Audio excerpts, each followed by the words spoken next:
வேத பயணத்தில் இன்று நாம் பார்க்க போவது களி கூர்ந்து மகிழ்வோம்.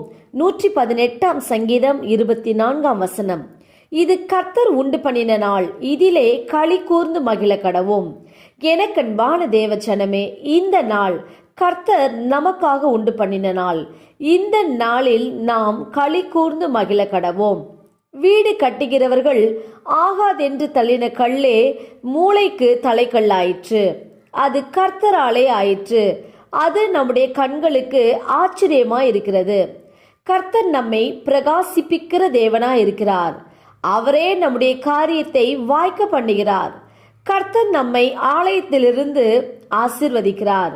ஆம், கர்த்தர் உங்களுக்கு சொல்லப்பட்ட அனைத்து ஆசீர்வாதங்களையும் கொடுத்து இந்த நாளில் உங்களை மகிழச் செய்ய போகிறார். நாம் ஜெபிப்போம். அன்பின் பிதாவை, கேட்ட வார்த்தையின்படியே நீர் எங்களுக்கு செய்ய போற கிருபைக்காய் ஸ்தோத்திரம். இயேசுவின் நாமத்தில் ஆமேன்.